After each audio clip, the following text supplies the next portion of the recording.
يا مساء الورد والفل والياسمين، ازيكم عاملين ايه؟ يا رب تكونوا بخير وفي احسن حال. النهارده انحرفنا وعملنا طاجن ايه ده يا ام ادهم؟ طاجن كبد وقوانص، بس كبد وقوانص حمام. تمام كده. دي ارخص كتير قوي من الكبد والقوانص بتاعت الفراخ.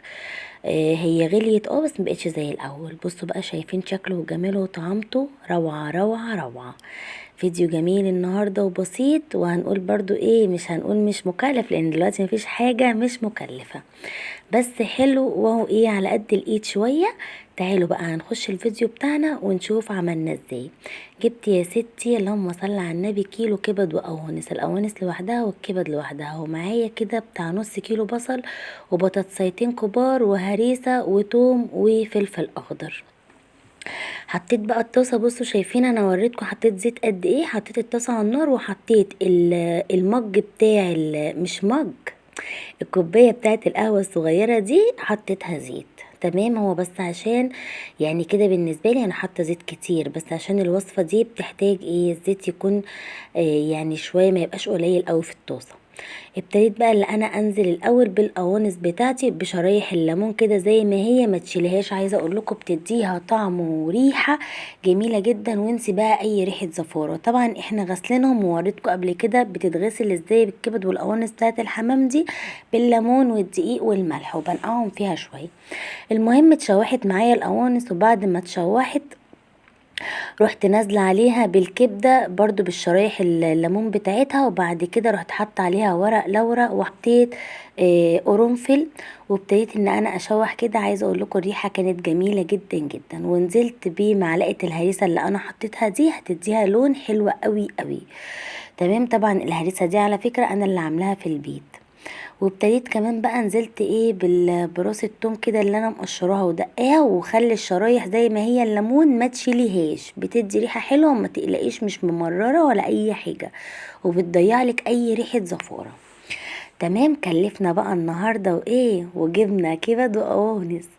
عايزه اقول لكم كيلو كبد القوانص الحمام انا كنت بجيبها ب25، بس دلوقتي بقت ب50، بس قلت يعني ندلعهم كده شويه. حطيت بقى قرن ونص فلفل حامي، بس لان انا مرضتش احط القرنين كاملين عشان انا حاطه هريسه. وابتديت احط شويه ملح، ما تكتريش الملح، وهنحط شويه فلفل اسود، وهنحط كمان شويه كمون. تمام يا ستي، وشويه كزبره، بتديها ريحة حلوة جدا جدا.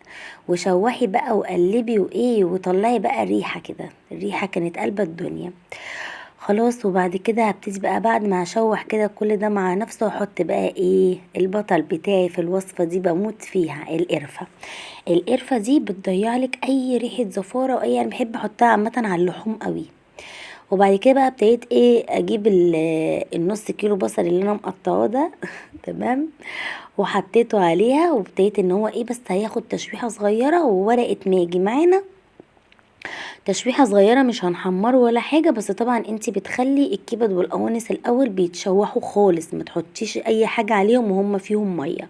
يعني بعد ما القنصه تتشوح خالص تمام، وتحس ان هي كده ابتدت هتاخد لون، نزلت الميه اللي فيها كلها وفي سمنه بس او زيت بس في الطاسه، بتحطي الكبده، والكبده نفس الكلام بعد ما بتتشوح خالص بتبتدي تحطي بقيه المكونات. دلوقتي حطيت البطاطس بتاعتي، قلبتها بس تقلبتين كده، وحطيت فيها كوبايه ميه واحده، هسيبها بس تاخد غلوه كده زي ما احنا شايفين، وهطفي عليها. وبعدين بقى هنروح على الطاجن بتاعنا. طيب احنا لو ما عندناش طاجن، ما عندكيش طاجن عادي بتحطي في اي صينيه عندك، بس الطاجن بصراحه بيخلي الحاجه طعمها حلو قوي. انا هنا لقيت الطاجن ده كبير، لان ده الطاجن الكبير بتاعي. انا كنت فاكره ان هم هيبقوا كتير يعني على الطاجن الصغير، بس طلعوا ايه حلوين في الطاجن الصغير، مش وحشين. ومش بحب الطاجن يكون ناقص، بحبه يكون مليان كده من فوق، يكون شكله احلى. جبت ورقه اللورية الكبيره اللي كانت غيظاني دي وشلتها، وابتديت بقى اللي انا اضيف كله كده. طبعا انا مش عندي ورق فويل النهارده، بس جبت ايه غطا يكون محكم كده القفل، وابتديت ان انا اغطيها بيها، يعني دورت على غطا ينفعها وغطيتها. عايزه اقول لكم البطاطس كانت طالعه طعمها حلو قوي. حطيت بقى شويه ميه صغننين خالص زي ما انتوا شفتوا كده في الطاسه بتاعتي، وغطيت ودخلت الفرن تحت خالص، يعني بتشغلي الفرن تحت خالص وبتحطي عليها الطاجن وتسيبيه بقى ايه يستوي براحته. عايزه اقول لكم القنصه والبطاطس دول طبعا الكبده كده كده هتستوي، لكن القنصه هي كانت اكتر حاجه بتواجهني مشكله بالنسبه لرامي جوزي. ما كانش بيحبها، مش بيحبها، ما بيعرفش ياكلها، فبيخليني اسويها له جامد. هي كانت طالعه مهريه بصراحه. دلوقتي بقى رحت عشان خاطر اعمل شويه مكرونه كده محمره، ولادي بيحبوها قوي برضو. كوبايه من اللي هي بتاعه القهوه صغيره حطيتها، لان طبعا ده نص كيلو مكرونه فمش هينفع نحط اقل من كده زيت. وهبتدي ان انا اشوح برضو. انتوا لو بصيتوا كده هتلاقوا ان الوصفه بتاعتنا النهارده يعني لحد ما مش موفرة زي اي حاجة تاني. فالحمد لله برضو بنحاول اللي احنا ايه نبسط الامور علشان خاطر نعرف نمشي الدنيا، يعني لحد ما ان شاء الله ايه الفترة دي تعدي. شوحت بقى المكرونة وتخلي ايدك فيها ما تسيبيهاش، يعني تخليها لحد ايه ما تدي كده لون ذهبي، وبعدين نزلنا بمعلقة صلصة كبيرة، وبعدين عليها بعد ما شوحناها طماطمية وقرن فلفل اخضر.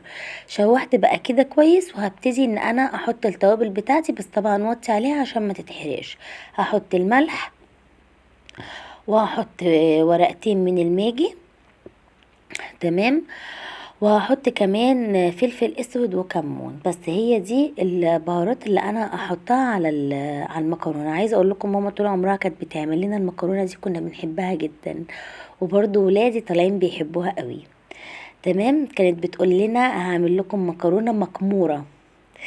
خلاص ابتديت بقى بعد ما اتشوحت حطيت كده المية المغلية. تمام، بتزودي المية شوية عشان بس المكرونة تستوي، وهتغطيها وتسيبيها. اول ما بتتشرب بتوطي عليها النار. بس يا ستي، وده كده الطاجن بعد ما طلع من الفرن. شايفين الجمال؟ طبعا بعد ما تشرب ميته خالص ولعت عليه الشواية من فوق وشلت الغطا. بصوا شايفينه بقى عامل ازاي، والمكرونه وجمالها، يا جماله يا حلاوته. ربنا يخليها ماما ويديها الصحه يا رب، وهي اللي ايه اللي معلماني الطريقه دي يعني. بصوا شايفين الجمال، البطاطس مهريه والقنصه مهريه وحاجه كده دايبه دايبه دوب. بصوا الطاجن اصلا بيتكلم عن نفسه. اللهم صل على سيدنا محمد. اخبطوا اللايك عشان اللايك ما بيكهربش. بصوا شايفين الجمال والحلاوه، حاجه كده عظمه عظمه عظمه، جميلة جدا جدا. وبرضه هو على قد الايد، وحاجة كده نفرح بيها ولادنا، عشان طبعا احنا بقالنا فترة في ربنا يعافينا يعني من اللي احنا فيه. ده كان الفيديو بتاعنا، وبصوا جميل ازاي. لو عجبكم بقى الفيديو لايك وشير وسبسكرايب لقناتي على اليوتيوب اكلات ام ادهم، واقول لكم السلام عليكم ورحمة الله.